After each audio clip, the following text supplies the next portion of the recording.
అని మత్స్యశాఖ అధికారి తిరుపతయ్య డిమాండ్ చేశారు. కాంట్రాక్టర్ ఏసీబీ అధికారులను ఆశ్రయించాడు. లంచం డబ్బులు ఇస్తుండగా ఏసీబీ అధికారులు తిరుపతయ్యను రెడ్ హ్యాండెడ్గా పట్టుకున్నారు.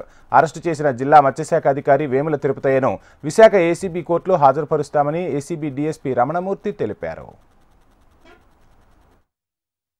టీడీ తారాపురం గ్రామానికి చెందినటువంటి ఫిష్ సీడ్ ఫార్మ్ సప్లై చేసేటటువంటి అతను ప్రొప్రైటరు కోటదుర్గ గిరిజన ఫిష్ సీడ్ ఫార్మ్ అని, దాని ద్వారా గవర్నమెంట్ వారి ఉత్తర్వుల మేరకు, అలాగే ఈ పాలకొండ, పార్వతీపురం, మన్యం జిల్లాలు, సీతంపేట, ఐటీడీఏ పరిధిలో వచ్చేటటువంటి గిరిజన గ్రామాలన్నిటికీ ఫిష్ సీడ్స్ సప్లై చేయడం జరిగింది. ప్రాపర్ టెండర్, ప్రాపర్ వేలో సప్లై చేయడం జరిగింది. అన్నీ జరిగిపోయాయి. అయితే వీటికి సంబంధించినటువంటి బిల్స్ ఏవైతే ఉన్నాయో ఆ బిల్స్